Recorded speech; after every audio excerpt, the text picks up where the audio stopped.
Greetings. Welcome to the Distribution Solutions Group Fourth Quarter 2025 Earnings Conference Call. At this time, all participants are in a listen-only mode. A question-and-answer session will follow the formal presentation.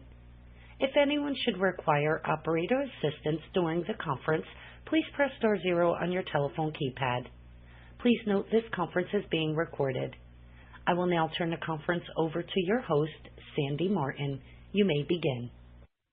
Good morning and welcome to the Distribution Solutions Group's fourth quarter and full year 2025 earnings call.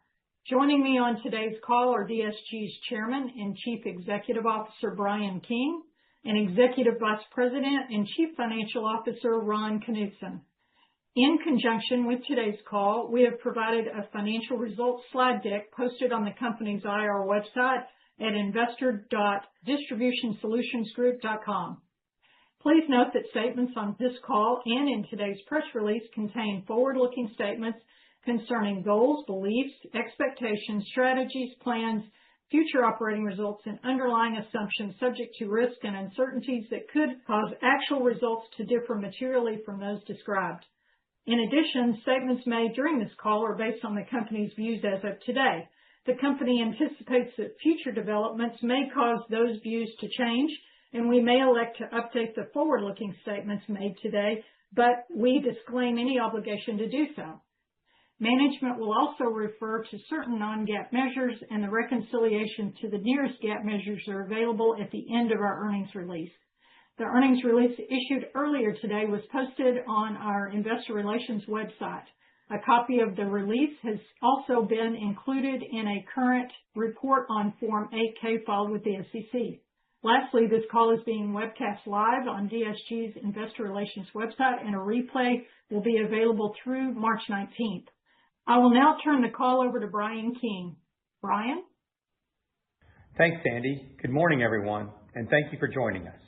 As events unfold in the Middle East, we are actively assessing any potential implications for our business, our customers, and impact on the broader supply chain.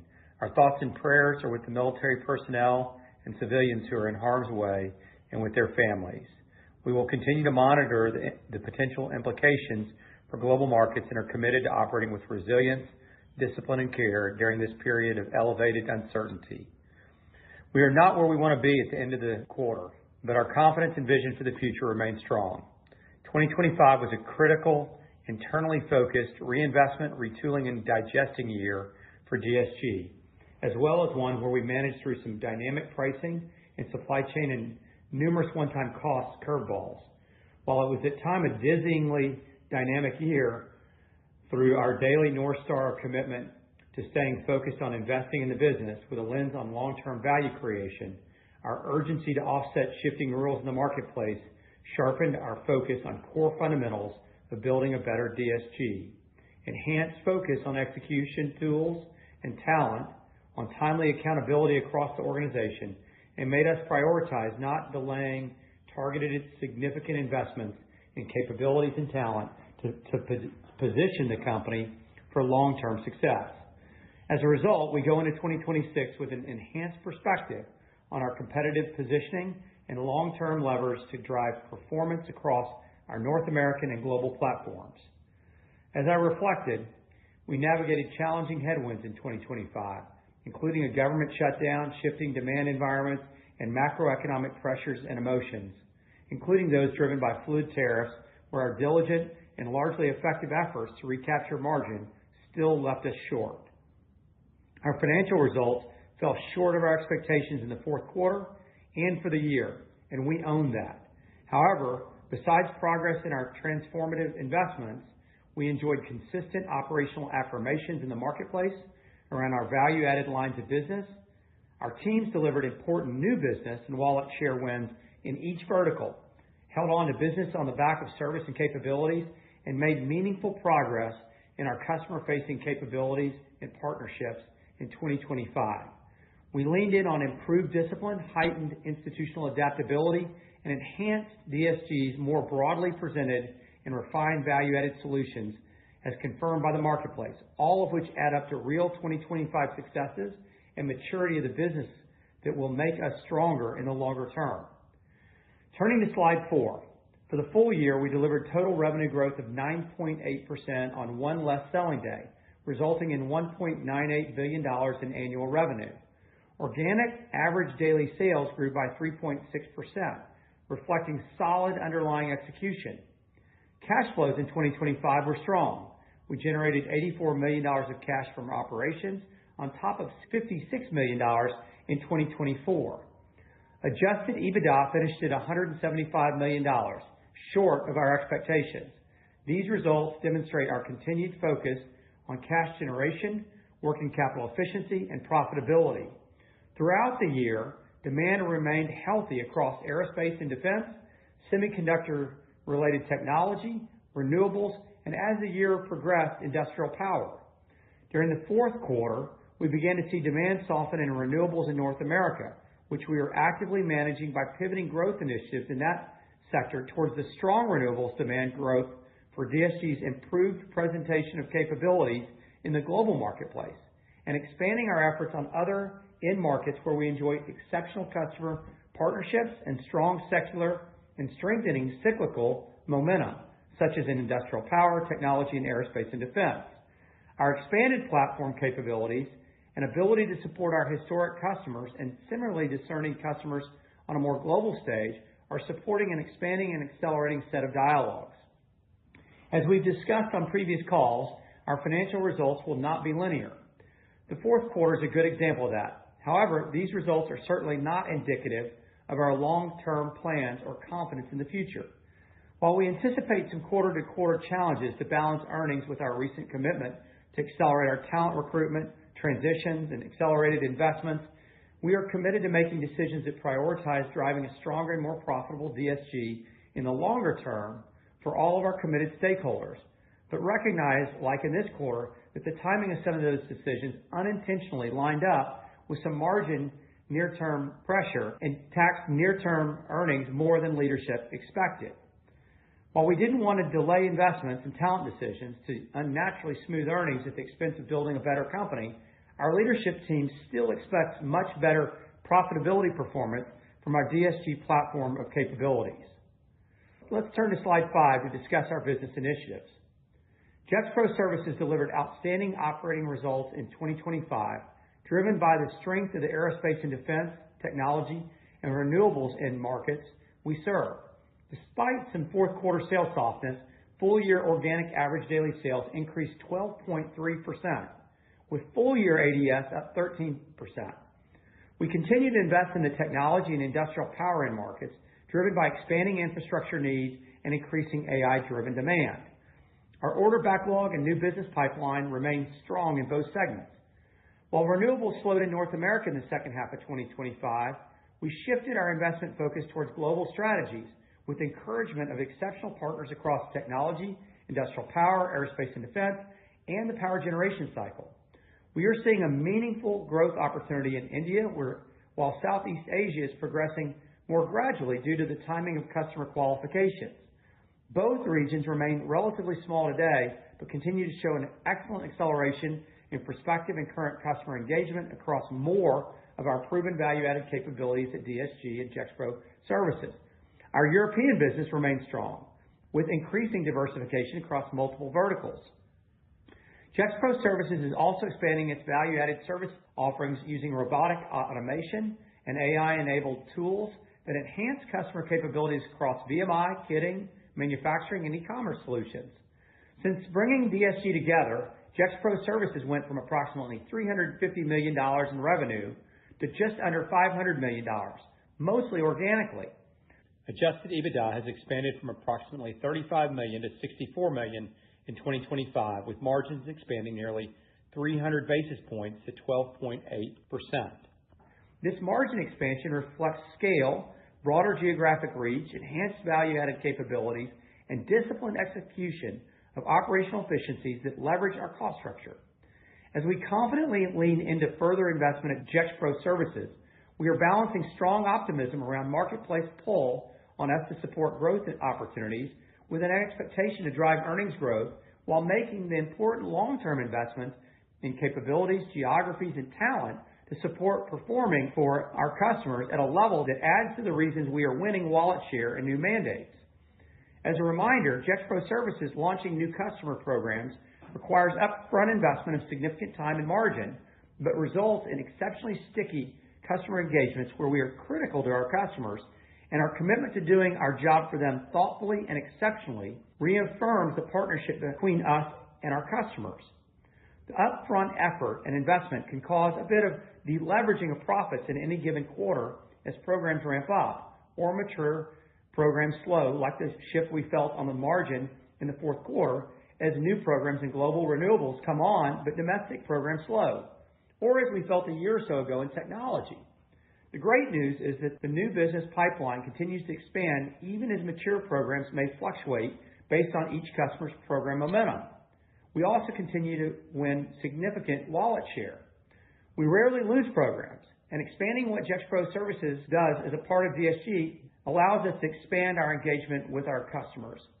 Gexpro Services continues to be one of the most exciting growth levers for DSG.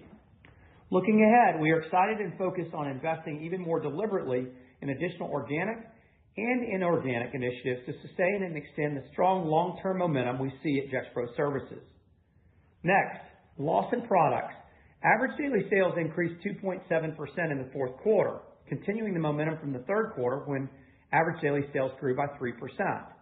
Although new VMI installations and wallet share expansions led to organic sales growth throughout the second half of 2025, Lawson's smaller account local revenue continued to be challenged in the fourth quarter as some of the sales force and selling tools transformation over the last couple of years have distracted our resources from doing the exceptional job our customers champion from our unique service model and that we expect. Lots of focus and tools, teamed with additional investment in talent and process improvements, are focused on getting this right for our customers, sales team, and for DSG. EBITDA margins were negatively impacted by a slight customer mix shift, deliberate strategic investments, and an unexpectedly elevated healthcare benefit costs in the quarter and for the full year, which Ron will discuss in more detail in a moment.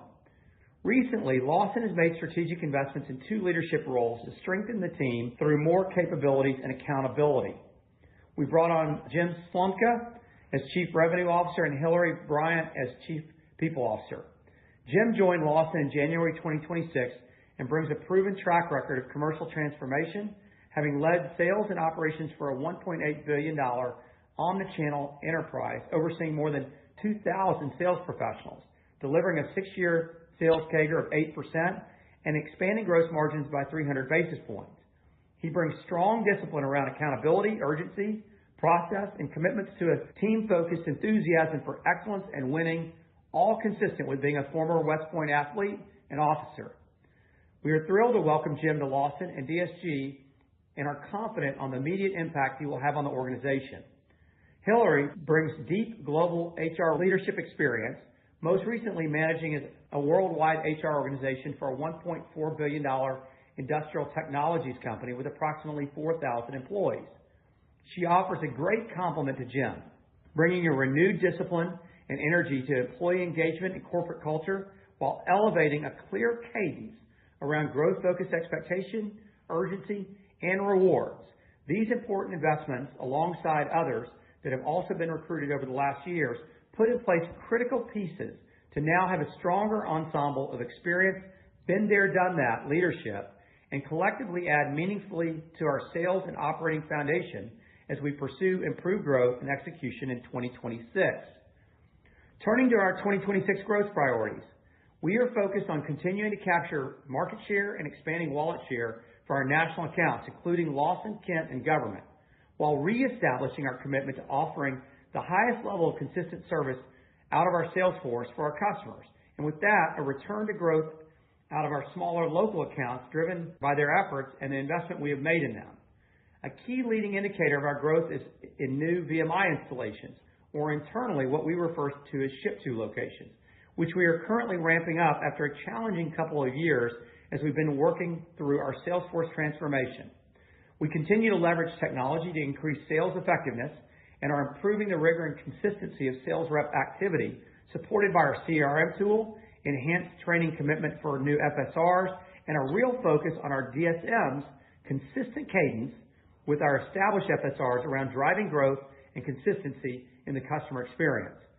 We are also in the early stages of rolling out across our field customer-facing team a route optimization tool that we have been developing that will give them back expensive and frustrating transit time and more of an opportunity to serve and grow our customers. Although a smaller piece of our business, our e-commerce channel continues to deliver double-digit growth, and we are encouraged that more than 30% of customers purchasing through the site are new to Lawson. As we move forward, we remain focused on commercial excellence, the customer experience, and technology to accelerate growth and continuously improve how we serve our customers while also providing flexibility to our customers. Additionally, we are working more closely with our vendor partners to deliver solutions to our customers and to support our commercial team. At our recent sales leadership meeting in February, approximately 50 vendors presented their products and services to our sales team. We are working with a number of those channel partners to improve our product costs, as we have in turn invested to support them and our customers with our significant recent investments in our selling and servicing capabilities. We expect some nice progress this year out of our sourcing partnerships. Moving on to the Canadian branch division. The team made solid operational and synergy progress in the fourth quarter and across the full year, despite macroeconomic headwinds and tariff-related uncertainty that pressured industrial end markets, especially in Canada, throughout 2025. As expected, fourth quarter revenue declined sequentially due to typical holiday season softness and weather, leading to operational deleverage. In 2025, we completed 4 facility consolidations, with the final consolidation expected by the end of the first quarter. As we discussed last quarter, because Source Atlantic's purchase price was largely tied to tangible assets, our first full year of transformation has meaningfully de-risked this investment for us, and we continue to believe this was a strong strategic acquisition to grow and scale our Canadian operations. Although the revenue headwind out of the gate has us a full year behind our ambitious profitability objectives, our DSG team embraced when we acquired Source Atlantic in late 2024. And more recently, the recruited Canadian leadership team reaffirmed that underwriting. While there's still significant profitability tuning work ahead, we are encouraged by our framework and expanding profitability, insights, and discipline that we are building, the team we put in place, and the path and significant progress they are demonstrating to us in the marketplace as the first year of ownership is now closed. At the TestEquity Group, we are investing at a renewed feverish pace in the long-term platform we can better see now in this vertical. A massive investment in additional leadership capabilities and tools were made in the business, especially during the last part of 2025. A shift was made concurrent with these investments around dialing up a more intense focus and intentional allocation of resources towards driving a structurally higher margin shift discipline out of a daily cadence around the vertical's growth priorities. And each team member owns specific accountability on discrete levers to impact that outcome. When we committed to these investments, we fully expected a J-curve recovery, with near-term transitions impacting performance, followed by improved revenue growth and profitability as our strategic initiatives take hold. For the full year, average daily sales increased 2%, and organic daily sales grew 1%, driven primarily by test and measurement, rentals, and chambers. In the fourth quarter, revenue grew 0.9% on one additional selling day, supported by continued momentum in rental and refurb, chambers, and T-Equip. While test and measurement in markets were under pressure in the fourth quarter, we remained focused on disciplined execution of our growth and profitability prioritization initiatives, and are beginning to see the tighter strategic lens and accelerated pacing around cadence and accountability at work. The result is we are seeing the engagement deep into the organization take place, and the affirming pipeline activity evolving towards our areas of most differentiated capabilities, teamed with our higher margins and return on capital opportunities, including value-added solutions used in rental, test and measurement solutions, chambers, and accelerating the growth and mix around our most value-added elements of our electronic production supply offering to strengthen our margins and earnings. We are currently seeing some accelerating customer engagement building around our core test and measurement expertise, where we have reinforced with a renewed and discrete effort around rededicating resources focused on T&M customer solutions, selling, improve our competitive moat at a time when we believe the marketplace is past the trough and we are seeing acceleration. We also have major initiatives underway to simplify and unify the digital ecosystem, enhancing the customer experience through ERP consolidation, customer service, and e-commerce platform integration is foundational to our strategy, and we are actively leveraging AI applications to accelerate execution. At the same time, we are strengthening performance management, incentives, and accountability as we establish new key leadership roles. We're excited about the progress Berry is making to drive a much more disciplined approach to the portfolio of value-added capabilities and products offered across the TestEquity Group vertical. And for the employees, we appreciate their support of his accelerated operational pace and accountability, including the shifting of time and resources towards more differentiated growth areas to drive his objectives around mix shift, rather than only adding incremental costs in elevated areas of focus. Looking ahead, we are actively increasing our account base and deepening penetration among our existing customers, while using new product introductions and private label offerings to expand customer choice and enhance margins. Encouragingly, a growing backlog in January and February of 2026 signals momentum to come in 2026. We recognize that the full impact of these initiatives typically takes several quarters, but we are confident they will result in a structurally stronger, more competitive, materially higher margin TestEquity business over time. With that, I'll turn it over to Ron for details on our fourth quarter and full year financials. Ron? Thank you, Brian, and good morning, everyone. Turning to slide 6 and starting with our full year results for 2025. As Brian mentioned, consolidated revenues for the year were $1.98 billion, up 9.8% compared to 2024. Incremental revenue from our 2024 acquisitions was $121.5 million, and our organic average daily sales growth for the fiscal year was up 3.6% over 2024. For the year, adjusted EBITDA was $175.2 million, or 8.9% of sales, and GAAP net income per diluted share was 18 cents for the year, versus a GAAP net loss per diluted share of 16 cents a year ago. Non-GAAP adjusted EPS was $1.24 for the year, compared to $1.44 per share a year ago. Full year margins in 2025 were 80 basis points lower than in 2024, primarily due to sales mix shifts, employee-related costs, and other investments. Fourth quarter revenues were $482 million, up 0.2% versus a year ago, which translated into flat organic sales compared to the fourth quarter of 2024. For the quarter, we generated adjusted EBITDA of $35.4 million, or 7.4% of sales. Each of our businesses experienced lower year-over-year EBITDA margins, primarily due to sales mix shifts, some incremental bad debt expense, and higher health employee-related costs, namely healthcare benefits.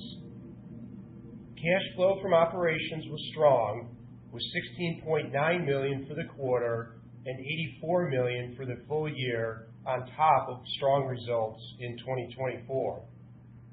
Before I move on to the individual verticals, I wanted to comment briefly on the DSG consolidated margin for the full year and for the quarter. For the full year, adjusted EBITDA was 8.9% compared to 9.7% for the full year 2024. I would break the 80 basis point compression into two buckets. The first is primarily longer-term people investments of approximately 20 basis points. The remaining 70 basis points was driven by timing items and non-recurring items such as healthcare costs, specific customer bad debt reserves, and some lower margin to win specific customers. From a timing perspective, many of these items hit in the fourth quarter, resulting in a larger impact on our fourth quarter margins of 7.4%. Longer-term people investments impacted the quarter by approximately 25 basis points.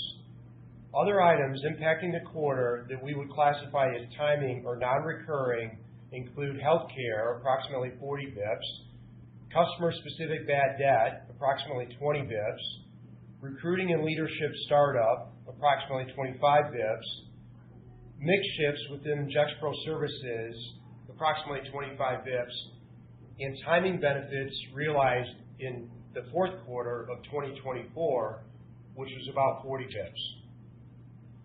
Now moving on to slide 7 and starting with Lawson.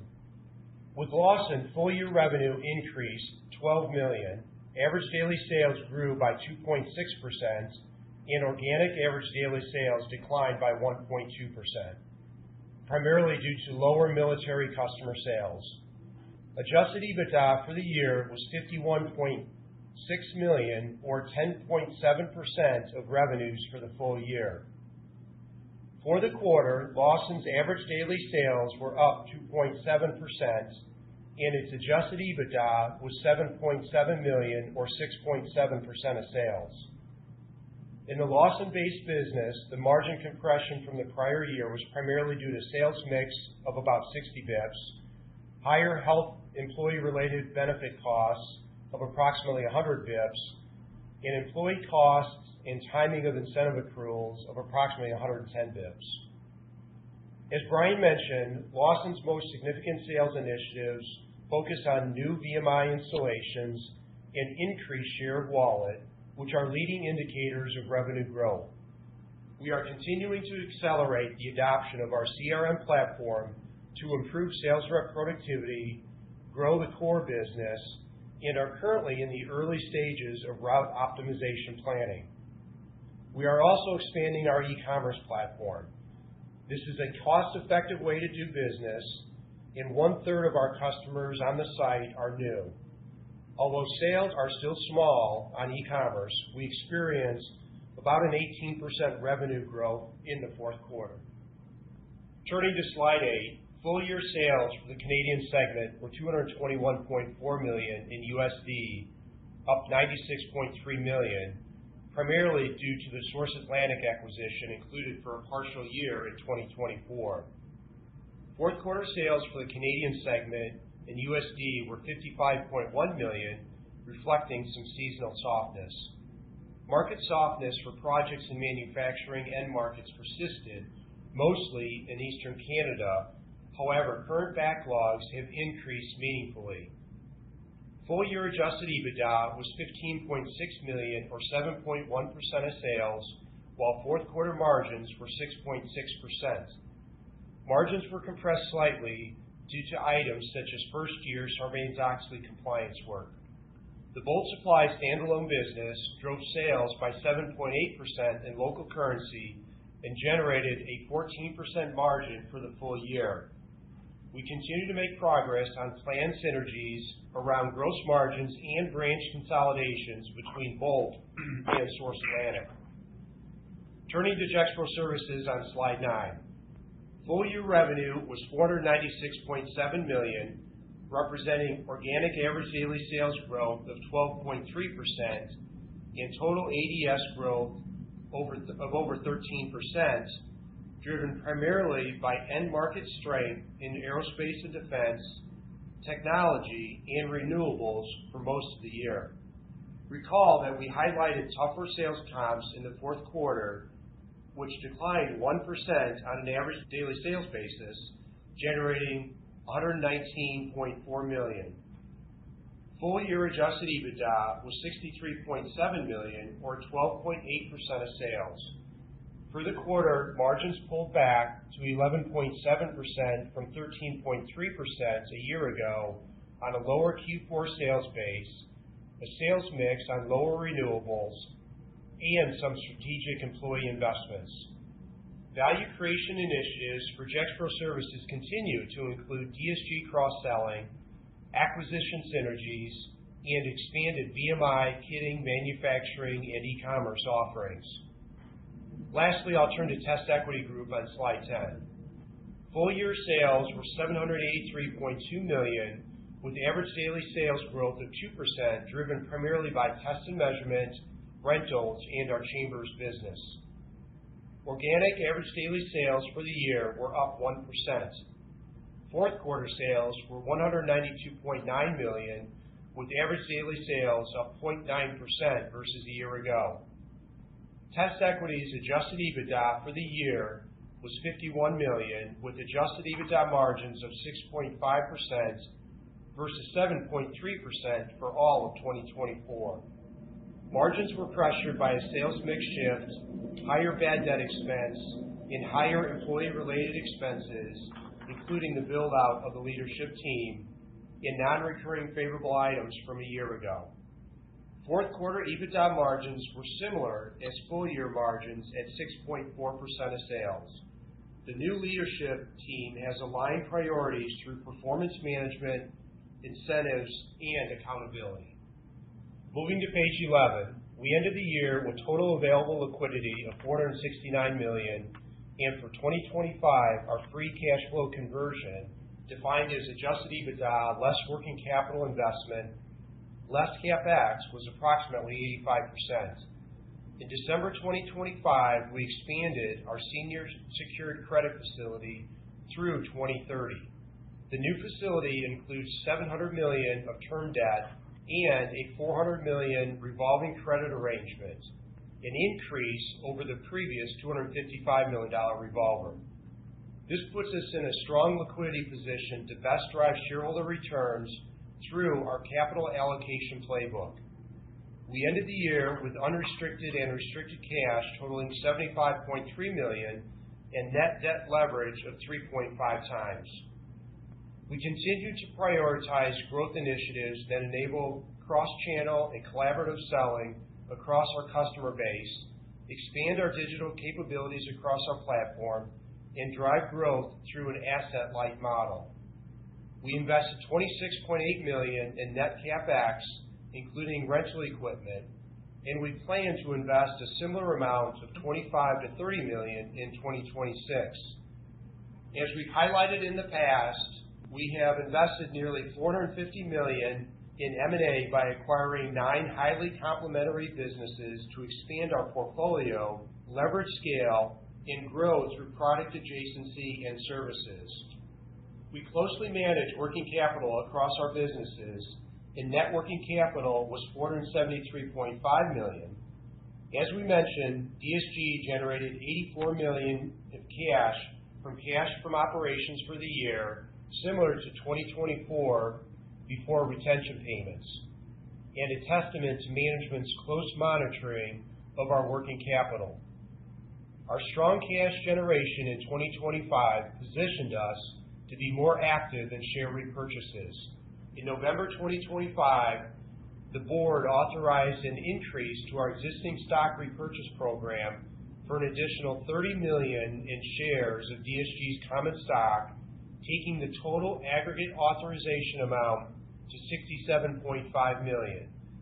In 2025, we returned $23.5 million to our shareholders through opportunistic share repurchases and have approximately $33 million remaining in the authorized pool. I'll now turn the call back over to Brian. Thank you, Ron. Despite external headwinds and periods of demand volatility in 2025, we have a clear line of sight on initiatives well underway to drive sales growth and structurally higher margins. We delivered total revenue growth of almost 10%, reaching just under $2 billion, supported by mid-single-digit organic growth despite the burden on profitability of macroeconomic and policy challenges and an ISM remaining below 50 for all of 2025 and our deliberate investments into the business in 2025. As we enter 2026, our focus is firmly on execution and demonstrating a return to improved profitability with our expected growth while balancing critical long-term value unlocking investments. Our revenue growth strategy prioritizes high-margin businesses, strong and sustainable cash flow generation, disciplined capital allocation, and operational excellence. We are investing to be a company that is easy to work with and for, leveraging digital and AI-enabled capabilities to respond faster to customer needs, improve operational efficiency, strengthen sales rigor, and capture margin opportunities. These efforts are supported by an accelerating level of data-driven insights that guide and improve decision-making and enable us to deliver our differentiated products and solutions while enhancing our customer experience. Operating across more than 50 countries, serving over 220,000 customers with approximately 760,000 unique products requires agility and focus. We remain nimble, ready to pivot when needed to sustain growth while focusing on delivering on improved profitability. Our leadership teams are renewing our confidence to shareholders and our colleagues that we are driving and expect growth with enhanced profitability and with a commitment to further tune capabilities and consistent service and culture that emphasizes from our field team around volume and revenue growth from both existing and new customers. I am confident in our enhanced leadership teams and our recent investments in them across all of our verticals and their ability to execute on their re-underwritten priorities and value creation initiatives as they enjoy line of sight on building structurally higher margin and more defensible and growing businesses with a commitment to generate strong free cash flow and an aligned incentive structure around driving accelerating long-term value for our shareholders. Our teams remain highly aligned with the shareholders and each other, collaborating and competing together to continue to win more often. Each is accountable and appropriately incentivized to deliver results for our shareholders and for DSG and all of our colleagues. We will continue to evaluate acquisitions that strategically fit and enhance our long-term competitive position to win in our current focus areas and markets, or that complement them, as well as opportunities that can accelerate our growth and profitability objectives to enhance and accelerate driving long-term shareholder value. In addition to strengthening leadership within our verticals, after a thorough evaluation on ways to improve and enhance our corporate strategy and M&A capabilities, we recruited Sean Dwyer to lead DSG's efforts and dedicated team while working closely with the vertical leadership at our LKCM Headwater teams. Sean comes to us with a background in investment banking and experience leading similar efforts at large public companies. Through his public company roles, he has led over $30 billion in 36 transactions. It's great to have Sean on board to add structure, perspective, and to collaboratively lead this critical component of DSG's growth strategy. As we look ahead in 2026, we're excited about the added capabilities, discipline, and prioritization we've invested in across all our verticals. While most of this comes at a cost, we're confident in these investments and in the improved performance returns the investments will deliver. While the first couple of months of 2026 have seen sales growth, we expect the first quarter to remain under margin pressure as we continue to digest initiatives, and then we expect to see an improved margin expansion trajectory consistent with our longer-term objectives as we move into the middle of the year. I'm proud of the heavy lifting from our colleagues and what it accomplished in 2025, and as I reflect on where we are versus the much smaller and less evolved DSG that we pulled together 4 years ago. We remain focused building a better DSG on its many commercial growth initiatives and ongoing process and structure optimization, and we celebrate working together to build a more valuable enterprise, one that consistently generates cash flow and long-term shareholder value. Finally, I want to thank our employees for their dedication and hard work throughout the year. Your commitment and the strength of our culture have enabled meaningful progress across our strategic priorities. We will continue to push, test, and adapt as we improve long-term performance. I also want to thank DSG's board, our shareholders, our shareholder partners, and the LKCM Headwater team as we continue advancing our specialty distribution model together. And with that, operator, will you please open the line for questions? Certainly. At this time, we will be conducting a question and answer session. If you would like to ask a question, please press star 1 on your phone at this time. A confirmation tone will indicate your line is in the question queue. You may press star 2 if you would like to remove your question from the queue. For participants using speaker equipment, it may be necessary to pick up your handset before pressing the star keys. One moment, please, while we poll for questions. Your first question for today is from Eamon Mall with Stephens. Morning, Eamon. Yeah. Good morning, Brian. How are you? Morning, Tom. I'm all right. Thanks for the time. Brian, I want to start on the comment you just made regarding the sales pacing year to date. I think I heard you say sales are up year over year in Jan and Feb. So maybe just can you confirm that? And if you're able to give us the daily sales pacing and the number of selling days for the quarter, that'd be appreciated as well. Yeah. We'll let Ron do it. He's got them in front of him. Yep, Tommy. Yeah, good morning, Tommy. This is Ron Knudsen. So, it's Eamon. Yeah, just Ron. It's Eamon that's on. Just to add some commentary around Brian's notes relative to the first couple of months of the year. So we have seen growth. Really, I would say I'd put it, in the low single digits. If we look at January, February versus a year ago, ADS so far for the first couple of months, kind of flattish versus Q4, but up against a year ago. We're seeing a little bit of pressure continue within our Canadian branch business that I think both Brian and I commented on in our prepared remarks. But the other verticals or the other three pieces of the business are seeing some growth here in the first couple of months. Relative to I think the second part of your question was relative to number of days and so forth as 26 develops. So on a quarter-over-quarter basis, it shifts a little bit just because of the kind of the weighting, and we've got Gexpro Services on a 445, but essentially it's relatively consistent. First quarter of 26 has 63 selling days versus the first quarter of 25 having 63 as well. And I just would add. Is it Tommy? Who's he? I thought you said it was Eamon. I was like, wait a second. So Tommy, one of the things I was referencing when I said that was that it was on the test equity vertical, and that was that we were seeing some backlog build there in orders and kind of RFPs. So momentum, and it's really around the test and measurement side, which we've seen some messaging from the manufacturers about a little bit of accelerated activity in that space. I mean, January, quite transparently, I wasn't happy with the flow through on profitability relative to how we budgeted or what I expected. And so as the fourth quarter came together in the first month of the year, while we saw some revenue lift, we still suffered some of the same challenges of adding expenses around leadership and otherwise in the first month. We're seeing improvement on that, we believe, in February and expect that again in March.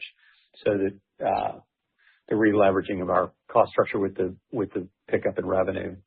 But there just were some changeover expenses that and some one-times and some things that created noises in the fourth quarter and in January. Yeah, Brian, you anticipated my follow-up, which was on margin, and you clarified your comment, but maybe I could put a finer point on it here.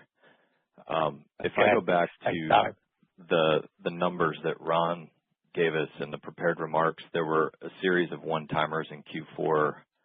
I just added up all those basis points, and it was about 150 basis points. So my starting point on bridging was I just took the 7.4 you reported in Q4 plus 150 gets you 8.9% as an implied baseline to start to think about the first quarter. That would be up a little bit year over year, though. And so based on what you just said, that makes me think perhaps that's a bit too aggressive of a baseline. Maybe we'd be, I don't know, it depends on the monthly assumptions, but anything you can do. Yeah, that number would help. Yeah, that number would be consistent with how margins flowed through for the year last year. When we look at it, or when I look at it, the first quarter's still going to have a little bit more margin degradation from our average last year, I think. Whereas the second and third quarters, we would expect that the EBITDA margin will be back towards above what last year's average was. If that's helpful.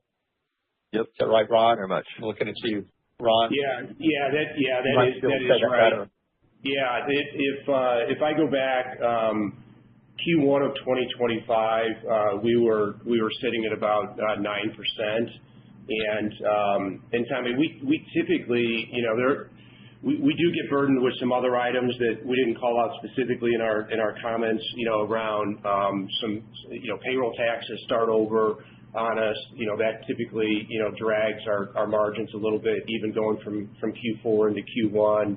The other area that I would point to is we do have some resetting of some incentive accruals and so forth. As you can imagine, lower dollars in 25 based upon performance, and we certainly budget to hit higher goals, going into the next year. So we'll have to reestablish, some of those accruals as we work throughout the year as well. And those typically get spread, pretty evenly throughout the year until we, start to reforecast to a greater degree, later in the year. So we do have some, what I would call, kind of offsets or negative items that'll probably push their way through here yet in the first quarter. But I would say, Tommy, the exercise you did, which is the same one I did yesterday when I was preparing my remarks, by adding up Ron's remarks, which were prepared ahead of mine. And I did the same bridge you did, and then kind of tried to double check it against looking at where we were for the quarter so far. And directionally, you're right on. I think it's just going to be a little, not quite. January's not indicating to me that we're going to get to where the level you said. Understood. Shifting to some more strategic questions here on TestEquity. You have new leadership there, and you've talked before and again today about refining the customer value prop, the go-to-market, centralizing some functions, et cetera. What can you share there about the progress to date and what's ahead in 2026? Yeah. So look, the pacing on the team and the depth of our leadership bench is just very different than it has been. And part of that was that we adding Barry was critical, but it was not just adding Barry. Barry brought with him an ensemble of other executives, and we were able to really keep so many of the people that we had that were in had key institutional knowledge and that we had a lot of confidence around. So we did double up, some of our leadership expense. When I look at the total burden at the top of that company, it's different than it was 4 or 5 months ago. But with that has come a real, high level of not only cadence is different and the pacing is different, but there's a high level of kind of drilled down insight, which, Russ and Mark had been doing last year, increasingly for us after we made the Conres acquisition, we were able to really get a lot more accountability around the efficiency in our rental and used business and our calibration strategy, and our chambers business has been taken off. And so we've been trying to build out our chambers offering and portfolio and our inventory and stock.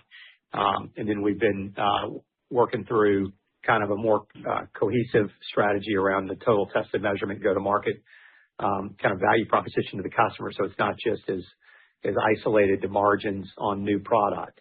And then on top of that, we have a lot of smaller value-added capabilities that are inside of the TestEquity group, some of which came with Hisco and some of which were ones that we had acquired. And so by breaking them each apart and really drilling accountability and ownership on each of those verticals, we're able to see very different contribution margins amongst different ones. And so,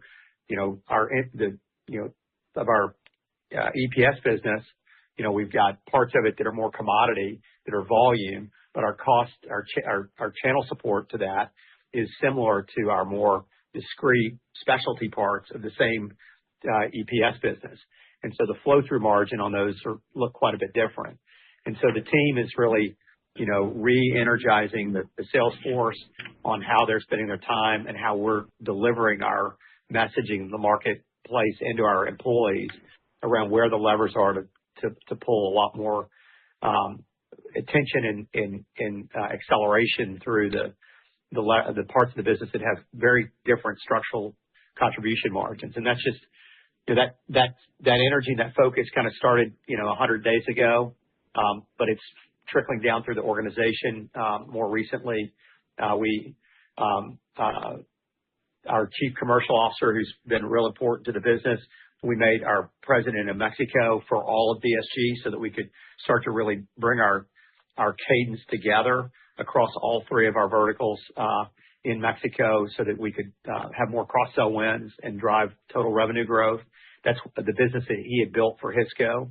And then we added another chief commercial officer at the senior executive level to really focus on these lines of business efforts. And so, Barry's got a lot of confidence in all the specialty businesses that we have and how it all rolls together. And some of the profitability that is inside of that business has been masked by some of the areas that have been whipping around, or where we've, either had too high cost to serve relative to the contribution margin and not enough focus on the areas with our sales force on the much higher contribution margin opportunities. And we're seeing that shift. So, Brian, Ron, I'll turn it back and appreciate the insight. Thank you, Tommy. Appreciate your time. Thanks, Tommy. Your next question for today is from Ken Newman with KeyBank. Hi, Hey, Ken. good morning, guys. Morning, Hey, Ken. this is Katie. Hey, Katie. Hi, Katie. Hey. I was wondering if we could start on tariffs and if you're anticipating any material impacts from the recent news and how you're thinking about price costs as we go into 2026. I'm going to start that off. I'll start it off. I know we've talked about tariffs in the past, relative to the value of the imports that we do and so forth, and our ability to be able to pass along the majority of those from a customer relationship standpoint. I think your question is probably more pointed towards the recent news and so forth. And I would say probably too early to tell yet in terms of what direct impact that may or may not have on DSG. Certainly, we're evaluating the situation, trying to stay really current with it as others are as well. At this point, we're moving the business forward, assuming that a lot of these costs that have come through to us, the last call it 12 to 18 months will probably continue to be out there until we get some further direction on where this may end up. Katie, we've got a consulting firm that we use are using across our portfolio companies at LKCM, Headwater, and we have some businesses that have been much more significantly impacted than DSG, but it's allowed us to be informed, across ways and levers that we should pull, and also how to, navigate or engage on the SCOTUS recent ruling. So we ended up leaving some dollars on the table last year for sure, but our team did a great job of managing both pricing as well as sourcing costs and where we source things across DSG. And so much of it was mitigated by the end of the year. But that then, we did end up with certainly a drag on earnings, or much of it was mitigated as we looked out prospectively for this year by actions that were taken throughout last year. Now we've got to kind of look and see whether or not there's any additional moves that we need to make, or whether or not there's going to be additional shifting in where the tariff burdens are going to be, and whether or not that's going to inform any of our sourcing decisions this year, our pricing decisions this year, or whether or not we're contesting or protesting that we believe that we should get any refund. So right now it's really early to try and know how that's going to work. Okay, that's helpful. And then just revisiting Tommy's question a little bit on some trends that we've seen year to date. Any other color that you're able to provide on the segments? And then maybe for Lawson specifically, how are you thinking about these mixed impacts within that segment, and should those normalize as we move through the year? I'll start with Gexpro Services. That one's pretty easy. Gexpro Services got several key end markets that are spooling up. The power generation space has obviously gotten a lot of attention. It's a key area for that business and its legacy or its history coming out of GE. So it'll enjoy some leverage there to the positive. The aerospace and defense vertical is very important to it. We know what's going on around the world. And so, we expect a firm year there, with growth. The domestic renewables business, we're about 2/3 domestic, 1/3 international. Historically, the domestic business is down. We really started to see it tick down in the fourth quarter, kind of mid-fourth quarter, I guess, and that trend is continuing. At the same time as we're seeing, countries like India, where we had $4 million of revenue on renewables, is kind of tracking towards, and that's 2 years ago, kind of 2024. I think we were $4 million. That's what I remember looking at, and this year will be 14. So we're backfilling, with our capabilities, with our manufacturing or vendor partners and some of the renewable developers, programs around the world that are backfilling, but not entirely backfilling. There's also some different contribution margin dynamics as you spool up new relationships like Gexpro, as I alluded to, relative to, the contribution margin on a more mature vertical or customer engagement. So as we're taking on more opportunities at Gexpro Services, which is happening more broadly than just renewables, there's some launch costs that are associated with that.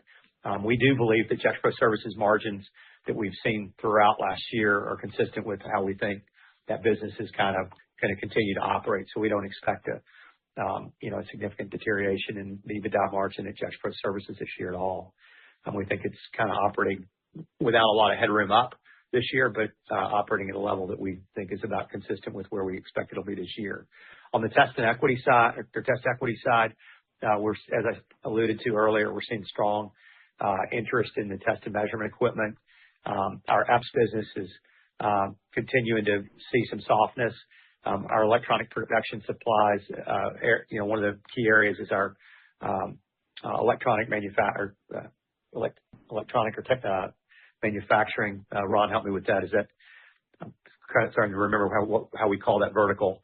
But that has been an area that has been really soft for us, and we'd seen some firmness in it last year. I can't remember where our backlog looks right now there, but it's the biggest part of Test Equity Group's EPS business. The Chambers business is very strong. The rental and used market is getting more attention or focus for us because it has a lot higher contribution margin, and it's been, it was a source of strength last year, and with renewed strength, and some of that's focus, and some of that's the acceleration in demand in markets on the test and measurement side. What else, Ron? Lawson?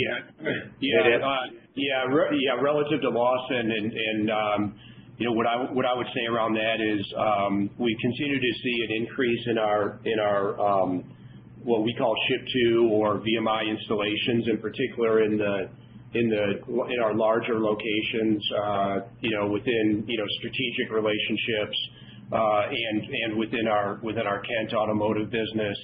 I would say a renewed focus on the core or local business, where historically, if you look at the last couple of years, that's where the most pressure has been seen, and we've seen, I would say, kind of flattening out in ship tos there. But as Brian mentioned, we had our sales leadership meeting in mid-February, and a ton of focus being put on reallocating resources to be able to grow that piece of the business, which makes up that local business, we call it core as well, is about 45% of Lawson's total revenue. So again, Lawson has seen on an overall basis some increase here, moving from January, February, and we've got great insight into number of locations and around specific customer wins, and the accountability that Brian and I have mentioned around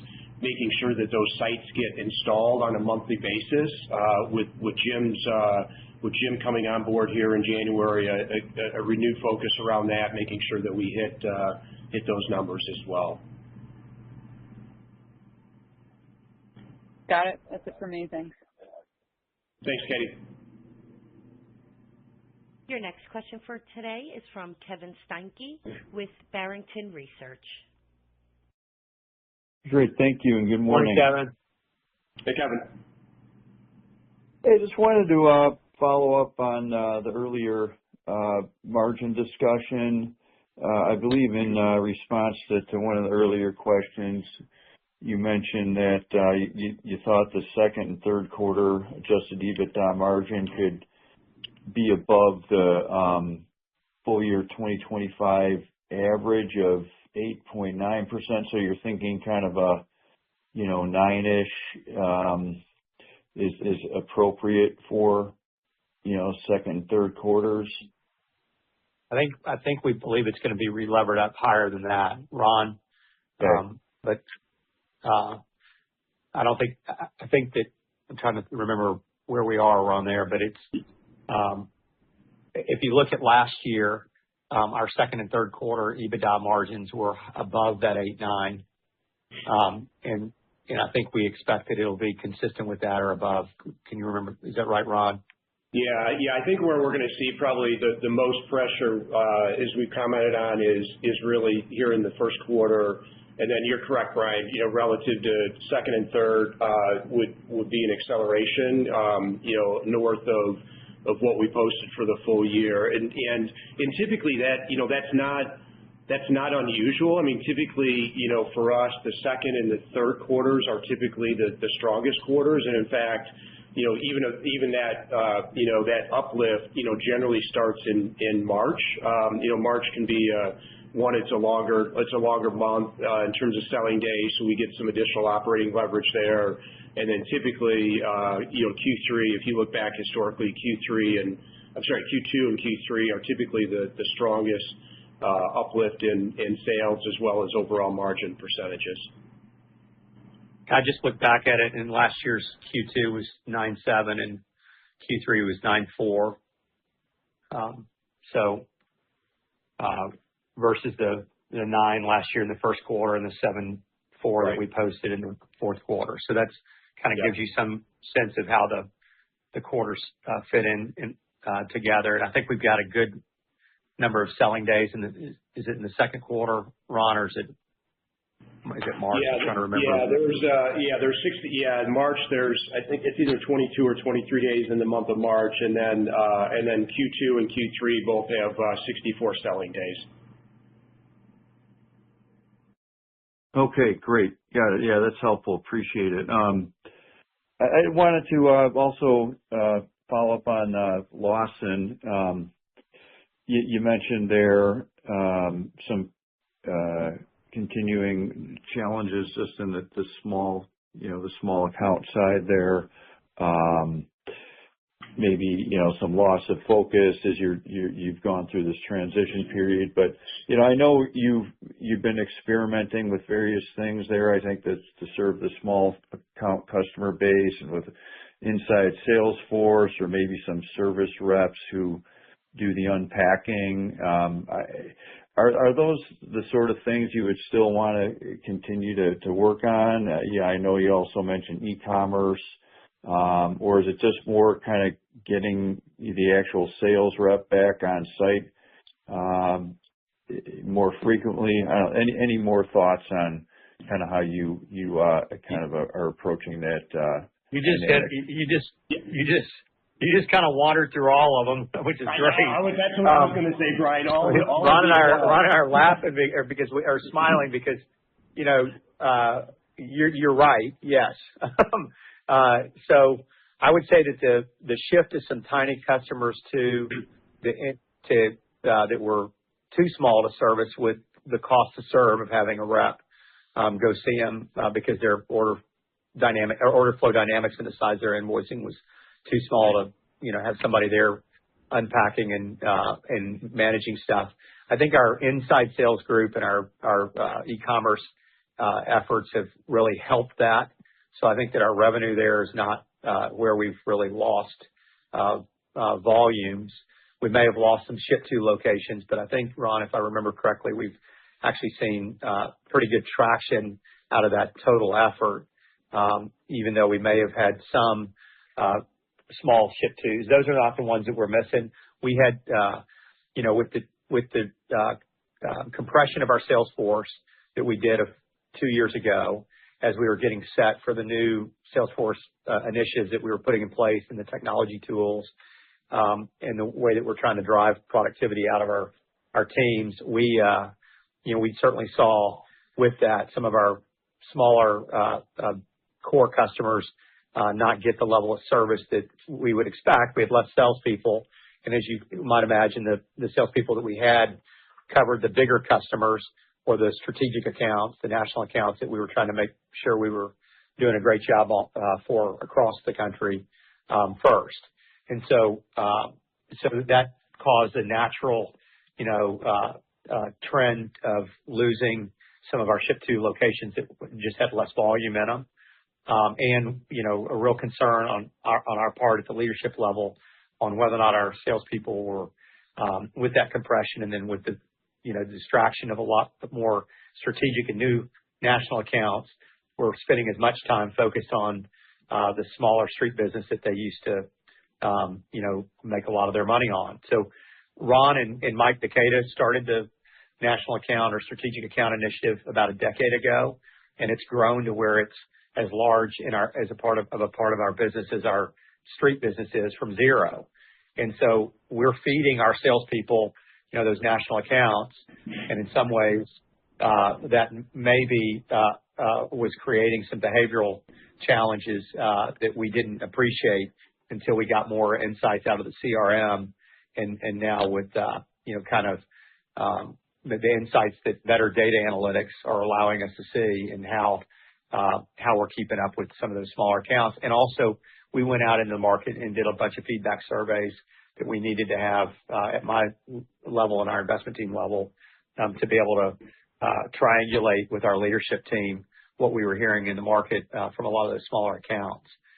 And so now we've got a very proactive initiative around it, and we're seeing a relift back in those base accounts, at least the ship-to number. But it's been after several years of significant declines in locations. And so, you don't see it in the top line as much because you're picking up the strategic accounts and you're getting more volume through those bigger relationships. But when you get down at the profitability level on a mix shift basis, especially if your cost to serve from a commission perspective or a cost for your salesperson is the same, we get a more premium pricing out of the smaller accounts than what we do out of the bigger accounts, so that you're giving up some gross or some product margin, and then you're losing some flow through contribution margin that if you just kind of held pat on that would have significantly changed the total top line revenue growth and the profitability of the business. All that was at the same time as we were investing significant amount of dollars into the company and into the sales force. So you saw, if you go back 2 years on Lawson, you've seen, we've got less revenue today on our MRO business than we had 2 years ago. We've got more today than we had last year.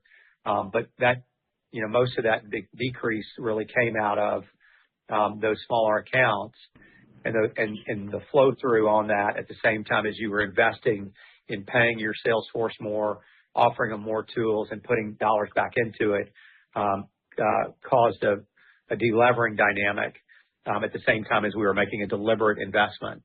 And so there was a swing in profitability there that we felt in the fourth quarter more acutely than we had in the prior fourth quarter. We knew what we were doing, but we also knew that there was going to be a J curve as we were investing back in the sales force after that compression period of getting those sellers back out there into those territories that were either open or had been consolidated. So it's go ahead, Ron. You live this very much daily at Lawson. Kevin, the only thing I would add to Brian's comments, one is, our strategic business, really sticky business. We've got great customer relationships, servicing, multi-site locations. So drives, really solid, sticky gross margin dollars back to us. So we love that part of the business, and we continue to expand it and continue to make investments there to win new accounts as well. Relative to the core local customers, if we do look at, ship tos over the last year or so, have really been, I would say, kind of flattish. And so most of that decrease that we experienced within our core local customer count, took place, prior to the beginning of 2025. So, but now it's about, as I mentioned, they're about 45% of our total revenue.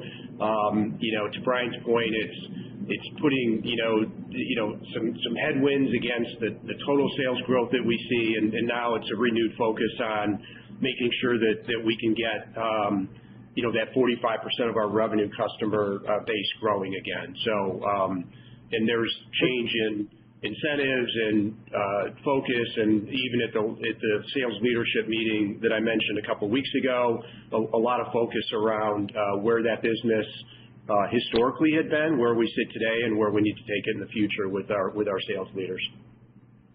I want to add two things there, because I think you asked the breadth and the complexity of the question you asked was great, but I want to make sure I hit these other points. You asked about other support services or capabilities that we put in the field. So we definitely have made a real investment.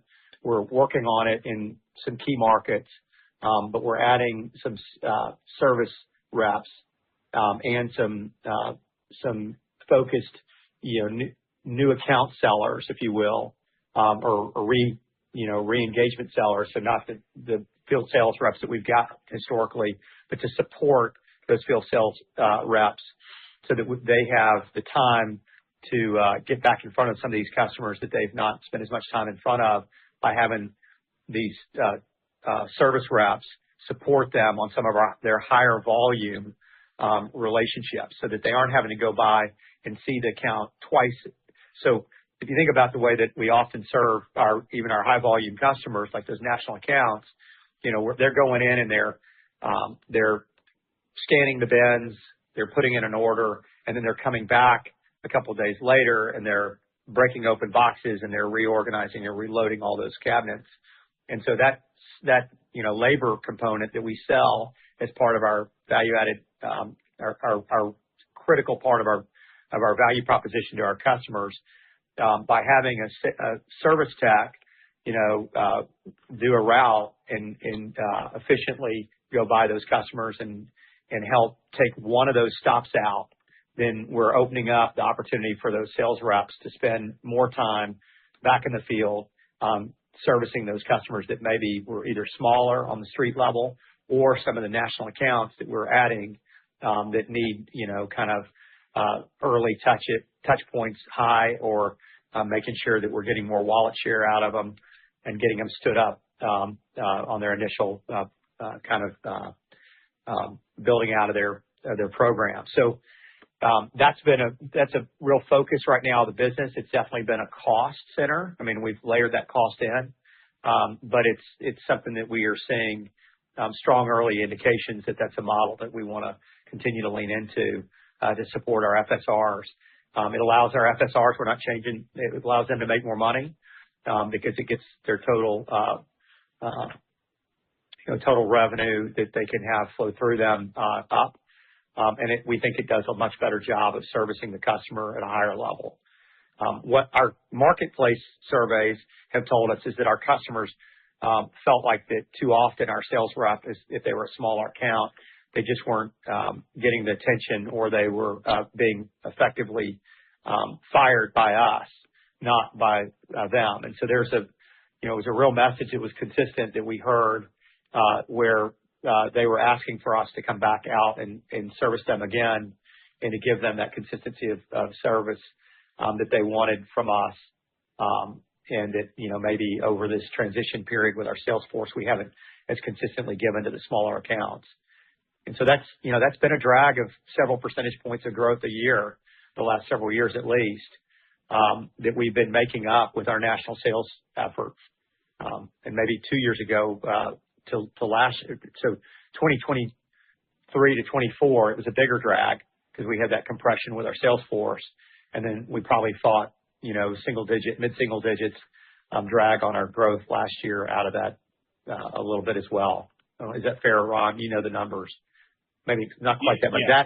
that and military. Yes. I'll caveat that. The military was the other area that we saw a real shift in buying behavior that we're trying to work on re-engaging, because they have been historically a really good in market for us. And we're still engaged with them, but their behavior shifted significantly in dollar spend over the last year and a half.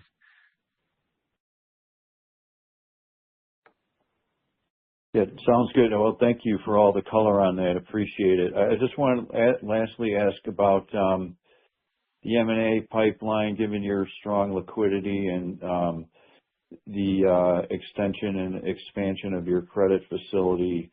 Looks like you'd be set up to explore and maybe execute on some M&A opportunities. Yeah, we highlighted that Sean joined us, maybe 100 days ago or less. He's been a critical addition to our team. We spent, the better part of the last year and a half really evaluating our business development, or M&A and corporate strategy, part of our effort. We have a really strong team, a colleague that used to work at Headwater, that's been on the Gexpro Services side, and then helping lead that effort the last several years. We brought in Sean to add some additional muscle memory to how to build out a team there.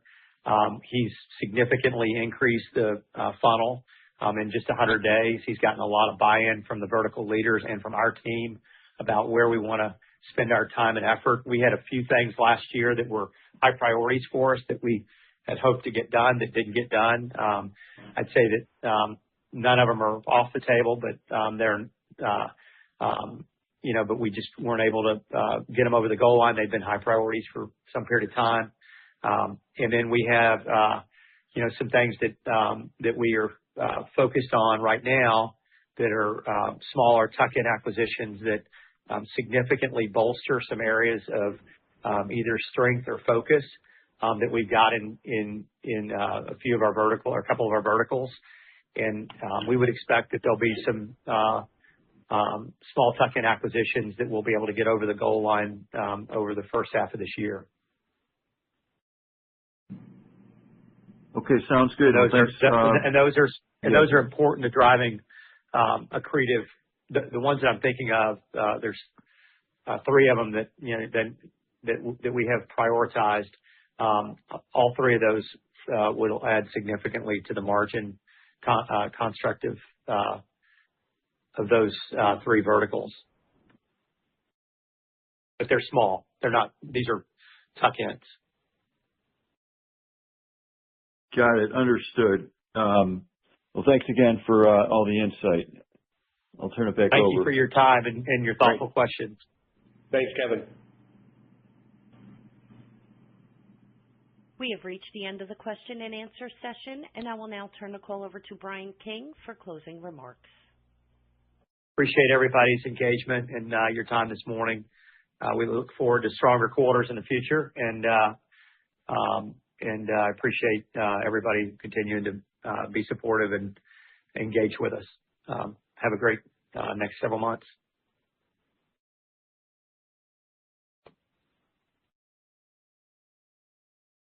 This concludes today's conference, and you may disconnect your lines at this time. Thank you for your participation.